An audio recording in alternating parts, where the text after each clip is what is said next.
All right, so first up, just kind of say who you are and what you do, and just tell people what's going on. My name is Flynn Adam. I'm an artist and producer. Live in Los Angeles. And yeah, I make music. Boom bip. My name is Pigeon John, one half of Rootbeer. And this is our first time at South by Southwest has Rootbeer, and we're so very excited. All right, well, talk about Rootbeer. You guys have worked together before in LA Symphony and probably, seen each other around. How did the concept of Rootbeer get started? I think musically, just a year ago, Flynn was in Orlando, and we just had this idea to work with each other. So we did a song together, and it happened real fast and stuff. So we said, let's try to write some songs. So when he came out to LA, we recorded a bunch of songs and made the connection. So are there more Rootbeer songs than what hit the EP, or is there? Yeah, we have about 20 songs right now, and we're always trying to kind of move forward and write new material as it comes. So in the last year we've done about 20, and I think out of that 20 we picked the 5 that made the EP just because we felt like that was a good introduction to what we're doing. Okay, well, talk about you guys' kind of history in the music business. You guys have both been doing this for a little while, right? So kind of talk about your genesis of not just Rootbeer, but kind of, everything you guys have been doing together. Because for people that don't know. Okay. Go ahead. A genesis? What's the question, though? You guys started out in LA Symphony, right? And so that's how you guys kind of met each other. What has been kind of your career? You guys have both split off and done solo stuff. So, have you guys always kind of stayed in close contact, or has it always been just kind of, whenever we can hang out and stuff?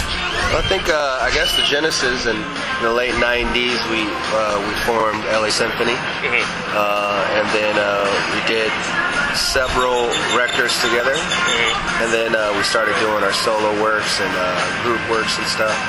And I think we're pretty cool with each. I think we're cool with each other right now, and trying to make music when we can together. Yeah. But yeah, I still support each other and each other's solo works and stuff. So that's yeah, and I think, specifically over the years, we've, been friends and always kept in touch, and,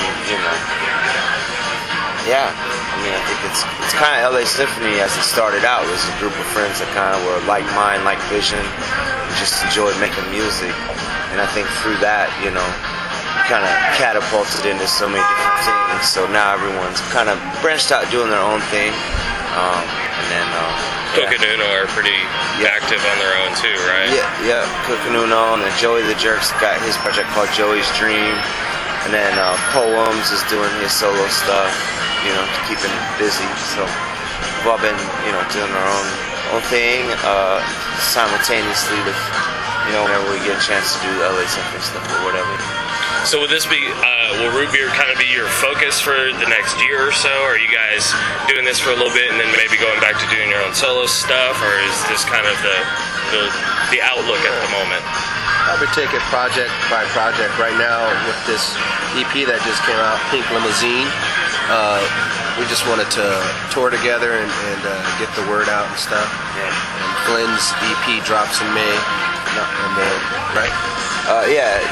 Digitally, there's one that really came out in January. There's another one coming out March 31st, and then the final quote-unquote installment and the physical product will be out in May. So, yeah.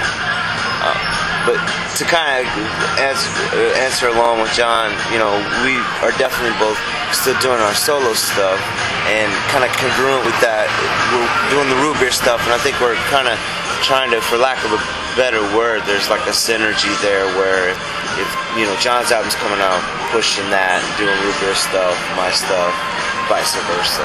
So kind of. So are you guys touring more on Rootbeer beyond doing South by, or how heavily are you guys hitting that? I think the goal is just to, whatever project is out, we just come out together and do some Flynn songs and then do some Rootbeer songs at the end of the set.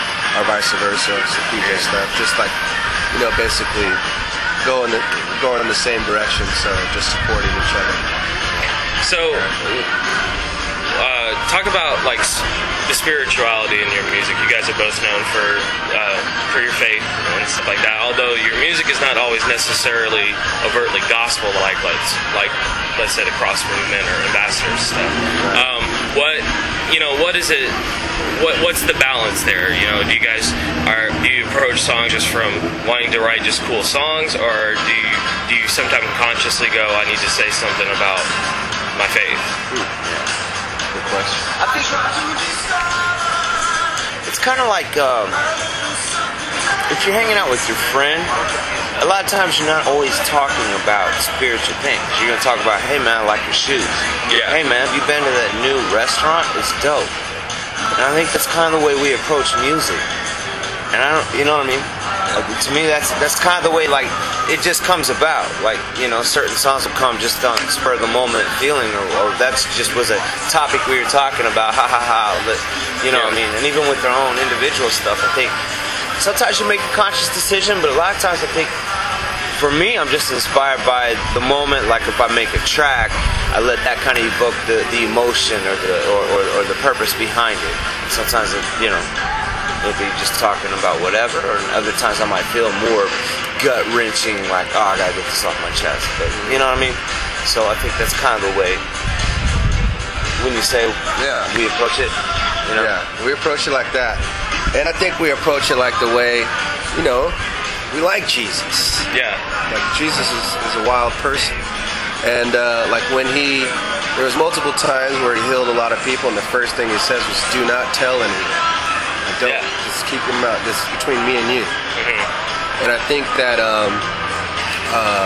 that's a little portion of how we do music, as well as it's not the amount of times a person says a certain word or something like that, or a message or anything like that. I think that we like to do music, and then if God wants to use that music as a mule and talk to some people, I think that you can do that through a truck or the Rootbeer EP or the Bible. God is pretty crazy. Yeah. So he doesn't need a vessel, or that's kind of not that big of a deal for him. You know what I'm saying? When he wants to talk to you, he's going to talk to you, son. It's going to make you cry. And whether you're listening to U2 or Delirious or Flynn Adam or Mobb D, he's still going to talk to you, So I think that frees us up to say, man, so we can make, music that we love, or if you're an architect, you can design the house that you just like the vibe.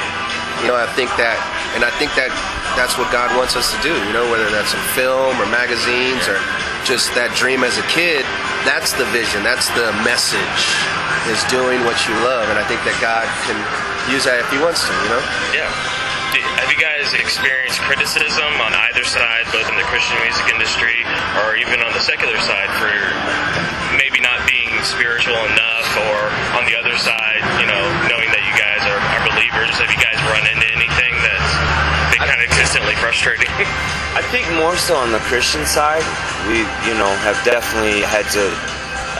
We've had some criticism, and I think even in our last answer, it feels like there's remnants of us feeling like you almost have to defend what we're doing. You know what I mean? And it's kind of ridiculous,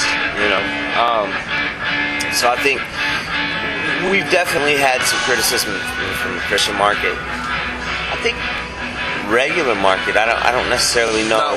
Not once. Really? They never say, hey, did you bring up Jesus on that? They never say that stuff. They're ready.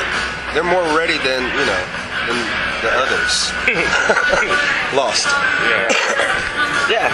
So I think the criticism comes from the Christian market more than that's the only place it comes from, really. Because I think first and foremost, anywhere else it is a good music. Yeah. Am I entertained? Do I like it? That's the first and foremost. Not a tool of propaganda, for lack of a better word. But in the Christian market, it's first is the campaign there, and music is secondary. get it, I understand it, but I don't necessarily think that's the way C.S. Lewis approached his writing. I don't think that's the way we approach our music.